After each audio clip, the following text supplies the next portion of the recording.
Putusan MK dinilai cacat hukum, Yusril sarankan Gibran tak maju cawapres. 90 itu memang mengubah peta politik secara drastis ya, karena memang membuka kesempatan bagi Pak Gibran untuk maju. Apakah Pak Gibran akan memanfaatkan putusan MK itu benar-benar maju atau tidak maju, ya kita serahkan kepada beliau.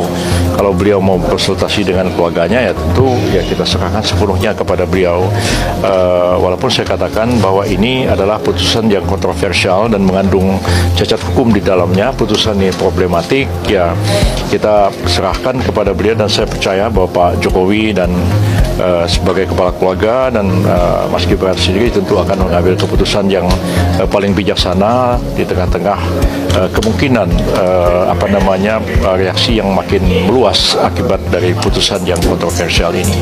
Berarti kepada Mas Gibran, maksudnya kepada koalisi itu belum membicarakan atau menyampaikan saran sebagai akademisi terkait problematika ini?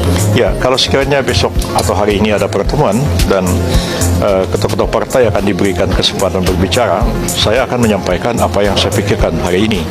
Karena memang walaupun saya ketua partai, tapi saya tidak dapat melepaskan diri saya sebagai seorang akademisi dalam berbagai disiplin ilmu, khususnya akademisi di bidang hukum tata negara.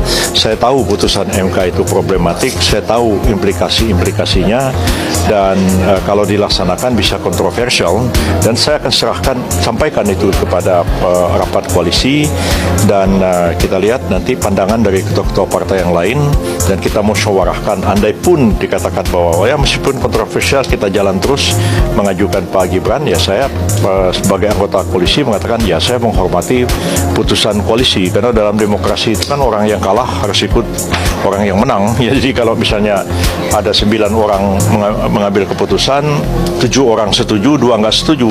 2 yang nggak setuju kan nggak boleh ngambek. 2 yang nggak setuju itu harus tunduk pada keputusan mayoritas. Jadi saya akan seperti itu. Saya tetap konsisten sebagai seorang akademisi yang paham persoalan ini, tapi saya juga terlibat dalam proses pengambilan keputusan politik yang sebenarnya tidak mudah untuk dilakukan, tapi harus mencapai kompromi politik di antara semuanya.